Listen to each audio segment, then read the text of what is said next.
plays it up the board, now a 2-on-1. Stahl across for Martinook, they score! A beautiful 2-on-1. Jordan Stahl to Jordan Martinook to the back of the net, and it's 1-0 Carolina. Puck still loose. Hall wanting to center it.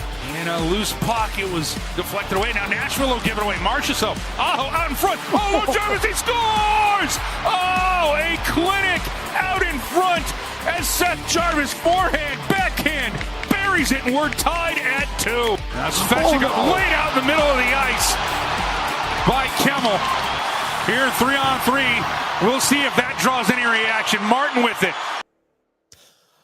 Ooh. Exhibit number 411, why we don't want overtime in the preseason. That. Boy, big hit. Joakim, Kemell just absolutely leveling Andrei Svechnikov in open ice. Andrei had the puck. We'll talk about that in a second. I do have an issue with the play, but maybe I'll surprise you with it. Anyway, Canes lose 3-2 to Nashville in overtime. Don't care. 1-3-2 in the preseason. Don't care. Seth Jarvis scored a goal. I cared. Pyotr Kochetkov, excellent in the third period. I cared. Pyotr Kochetkov, no good on the second goal that Tyson Jost scored. I missed Tyson Jost. I care about that because that's a bad rebound, and really a non-scoring chance becomes a goal because it's a bad rebound.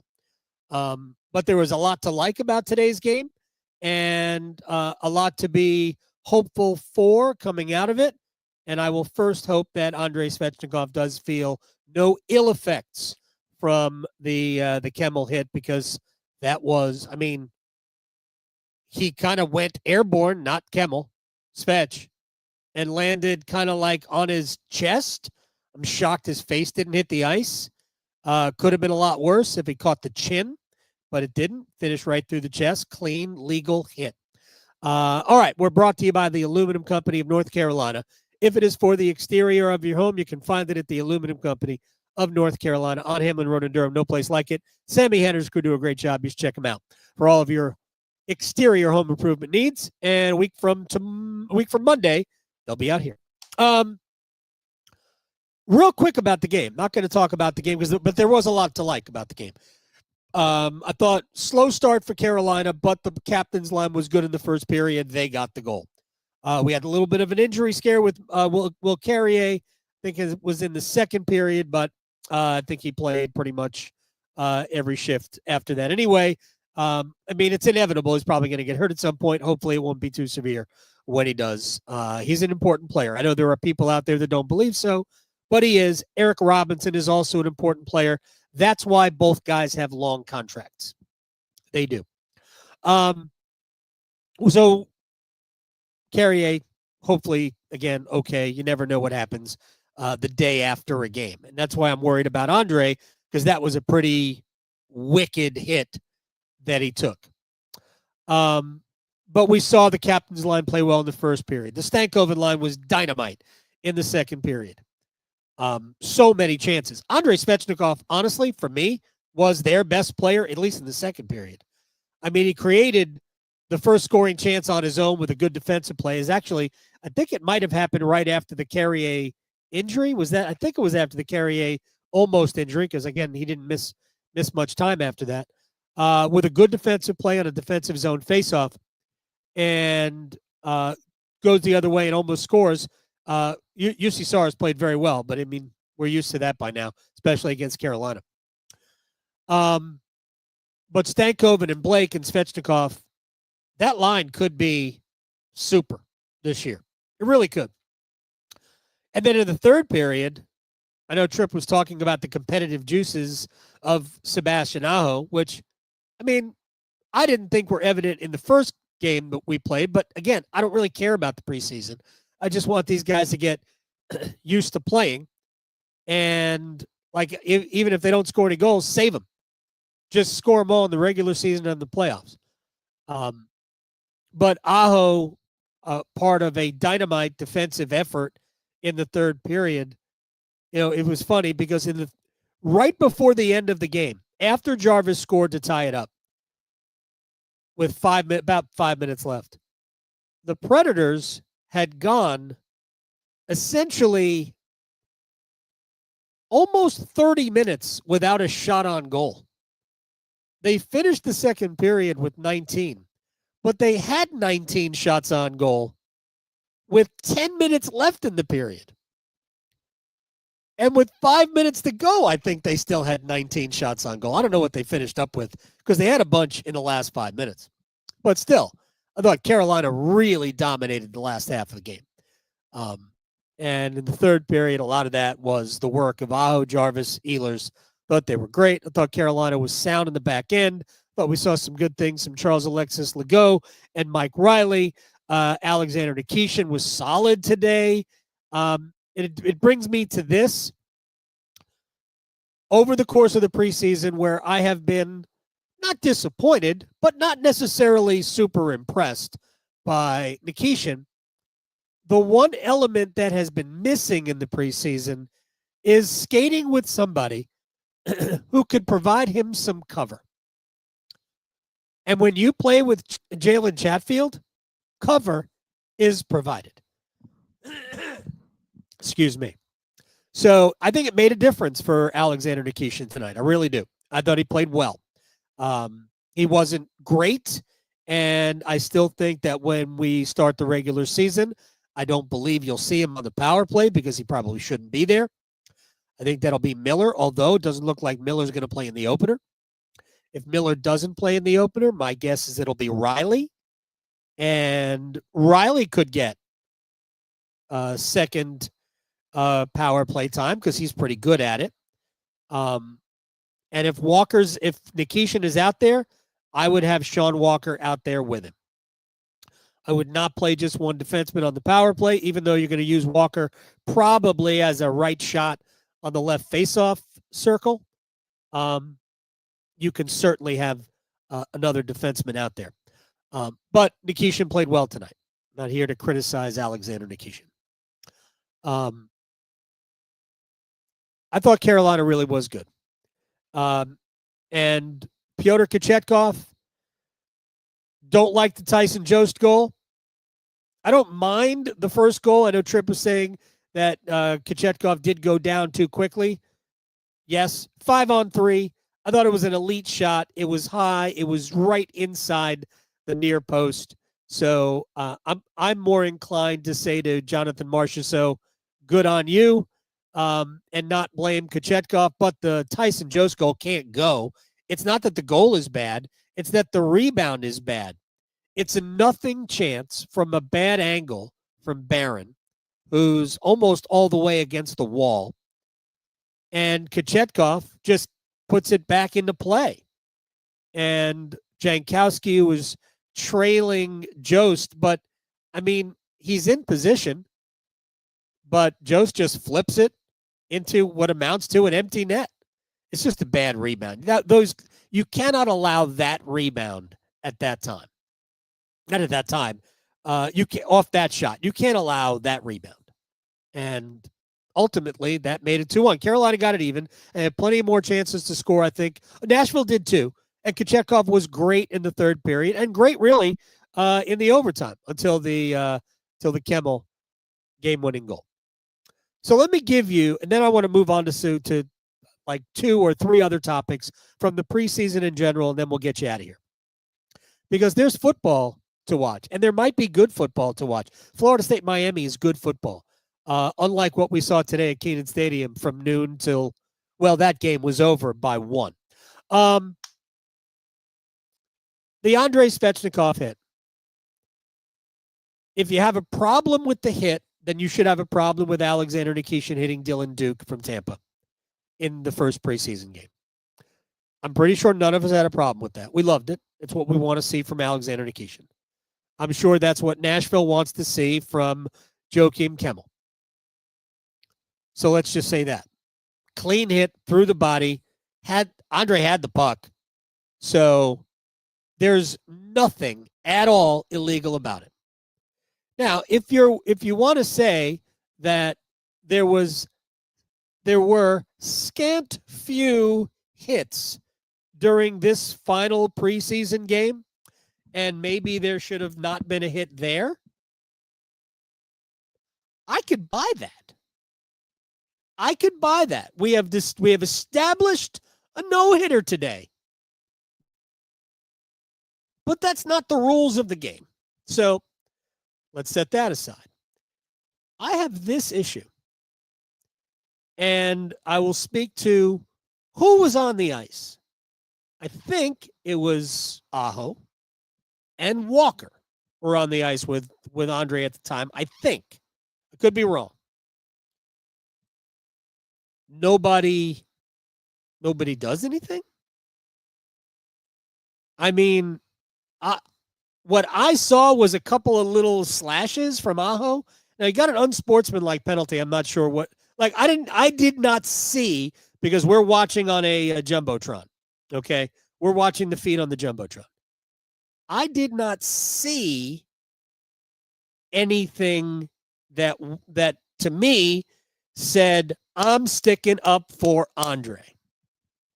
I am not a guy who believes in retribution for clean hits, except in real time, it looks questionable. Now, it was clean, so I'm not going to complain about that. But in real time, it looks questionable. And nobody steps to Kemell. I realize we got little people on the ice. Just Andrei was the big guy. So that would be my only criticism, if there's criticism. There was just a lot of staring at Joakim Kemell. Anyway, don't know if it's that big a deal, but that would be my only criticism of it. I have zero problem with the hit once we established that it was clean, and the replays that we saw, it was clean, part of the game. Andrei had his head up, so that's good. So, and it didn't look like it caught him in the chin. Even better. That doesn't mean there isn't a problem tomorrow or the next day, so let's just hope that Andrei is good for the opener. All right, now to a couple of quick things about the preseason as a whole. We haven't seen Slavin. Rod Brindamore told me today that he thought Slavin would be fine for the opener. He said Slavin could have played today if he had to, but no need. And once we knew Slavin was dealing with rehabilitating some sort of a knee injury, that I don't even know when he suffered it. We saw the brace before the preseason even began. Once we knew that he was dealing with that, Rod had made the decision, we ain't going to play him in the preseason. Jalen Chatfield just played in his first game. Looked like Jalen Chatfield to me. We haven't seen Keandre Miller yet. And when I talked to Rod Brindamore earlier today, he intimated that it didn't sound like Miller was a sure thing for Thursday. In fact, it almost sounded like more than likely he wouldn't play on Thursday. Now, does that mean Mike Riley draws in, or does that mean that Charles Alexis Legault sticks around and plays?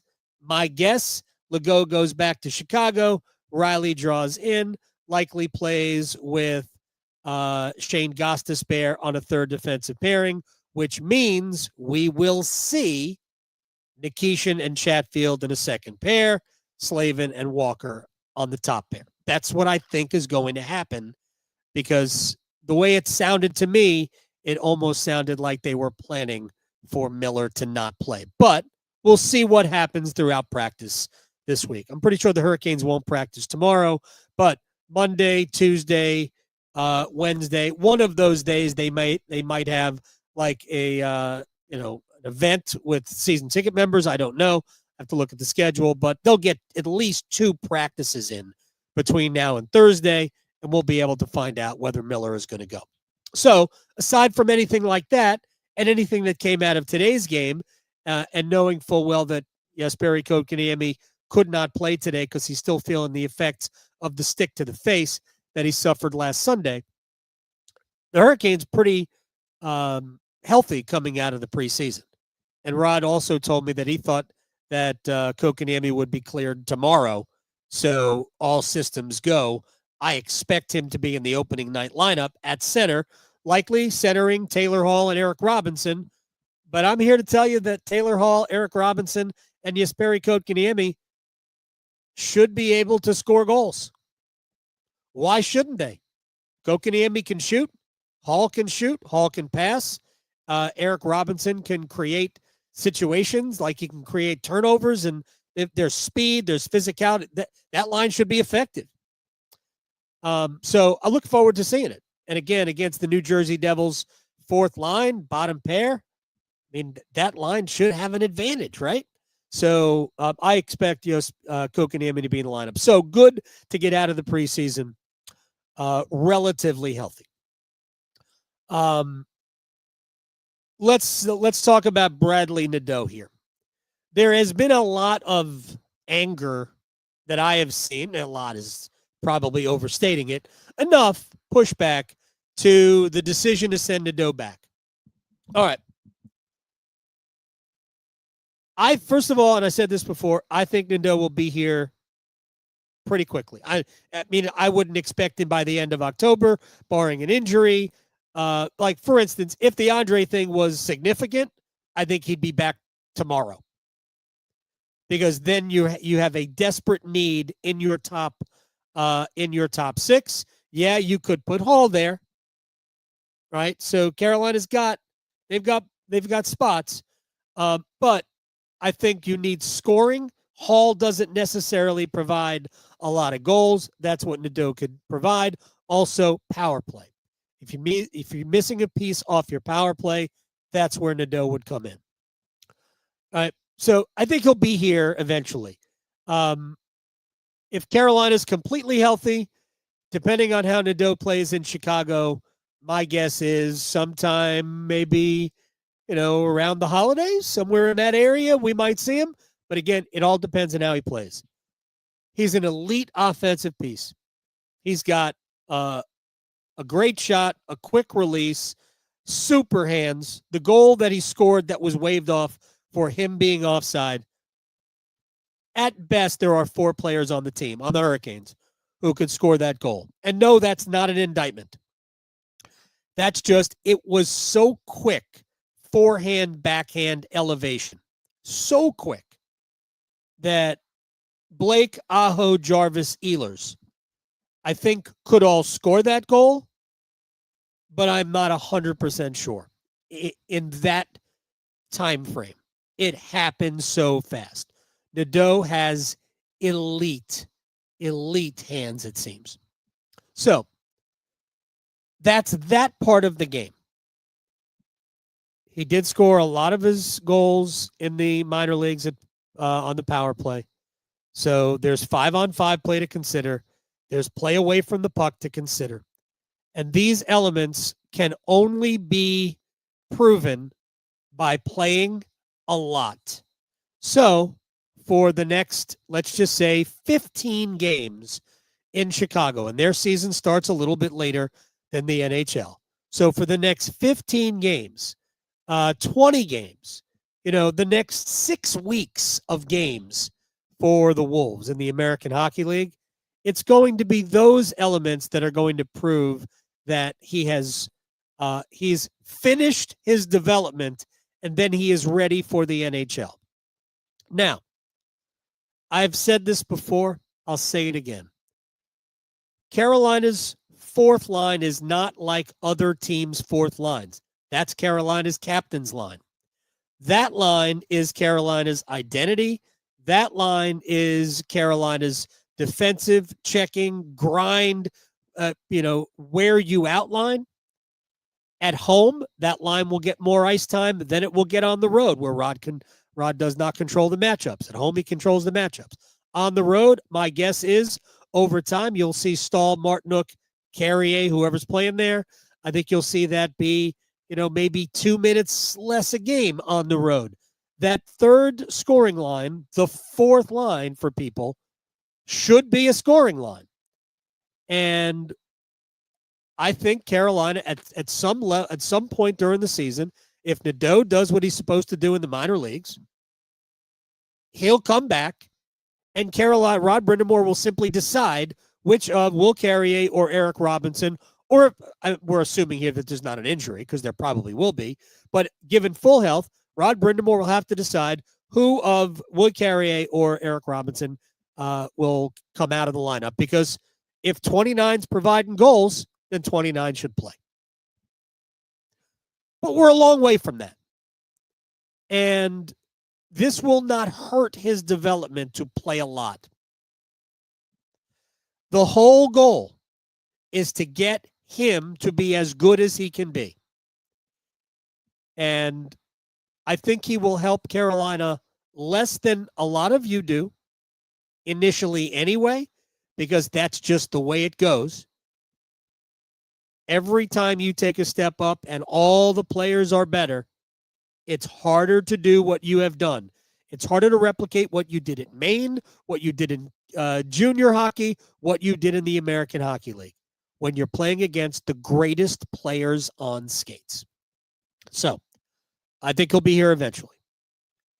The other thing that I thought was important to just quickly address is it doesn't appear. We're not at October 15th yet. It does not appear that the Hurricanes and Michael McLeod will be a thing. I talked about it on the radio.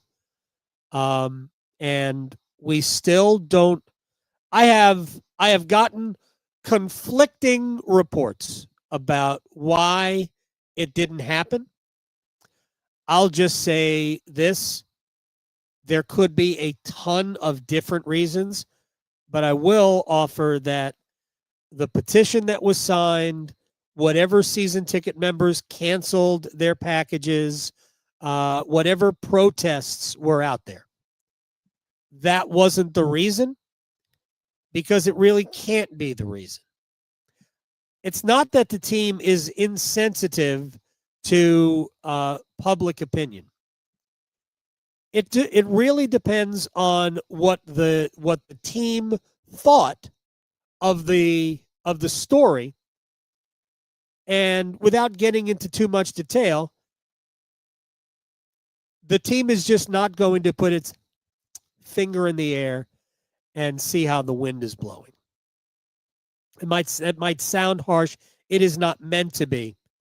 But just like the Bradly Nadeau situation, and granted, I realize we're talking about two things that are very, very different.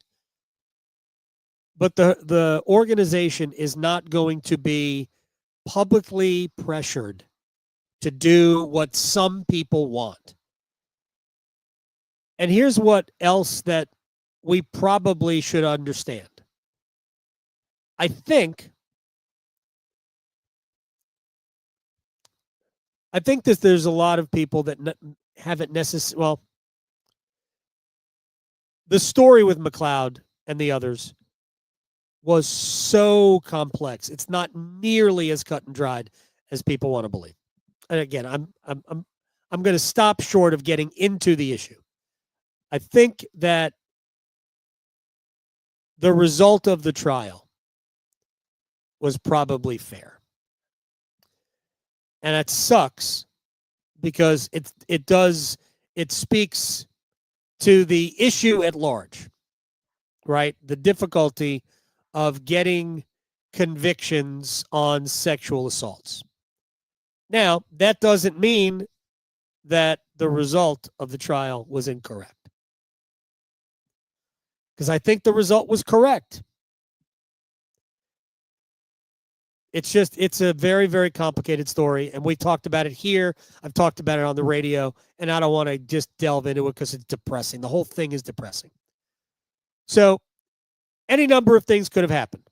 The Hurricanes could have gotten to a contract impasse with Michael McLeod. Why would anybody be surprised at that?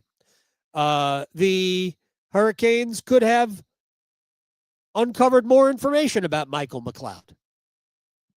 He was involved in a previous incident, not quite the same, similar, much earlier in his career when he was underage. So maybe that had something to do with them backing away.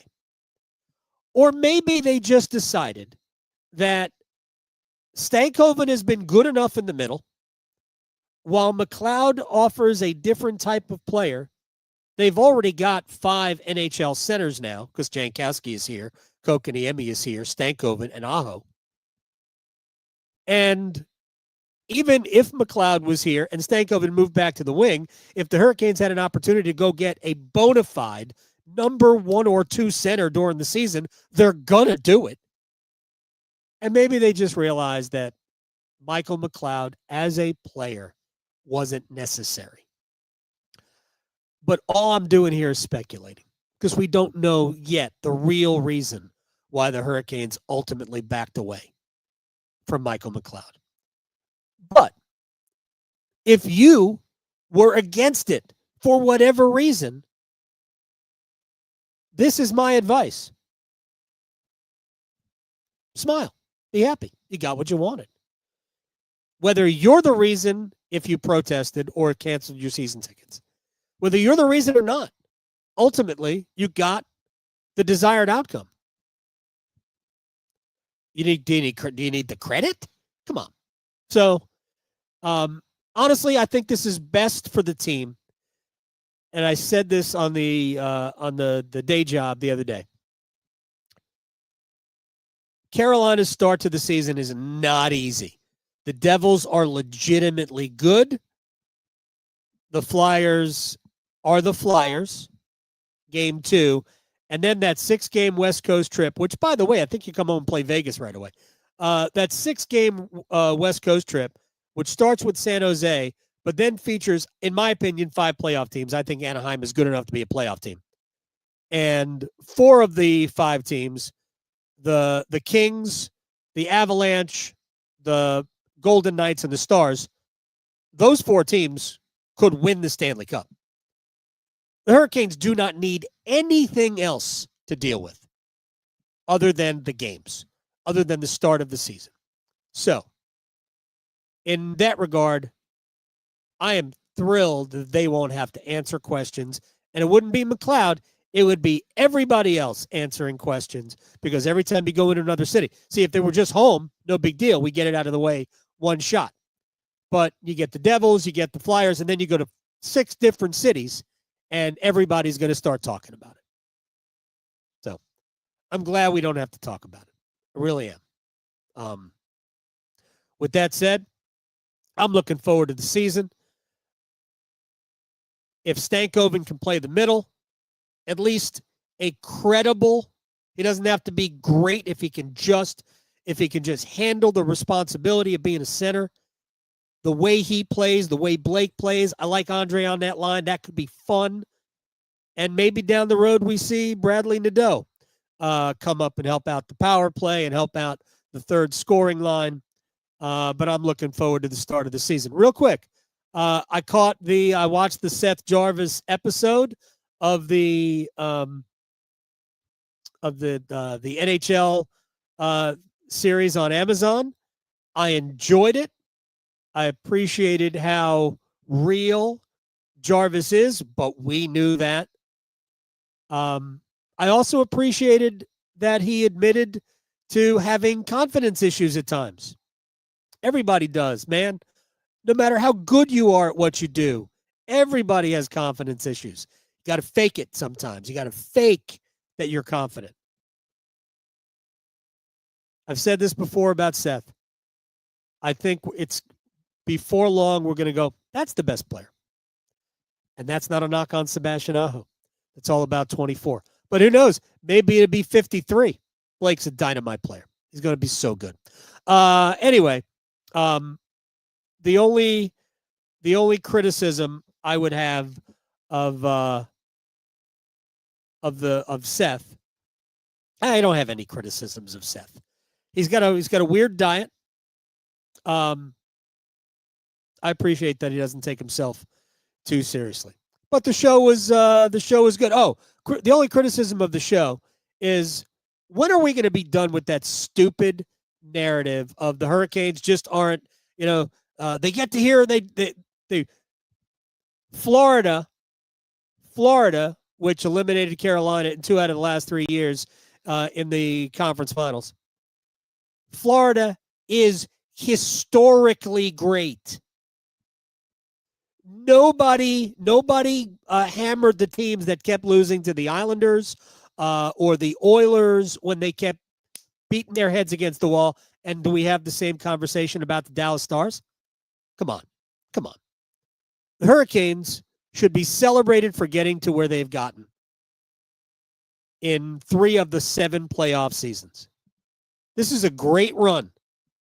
They haven't really had the team.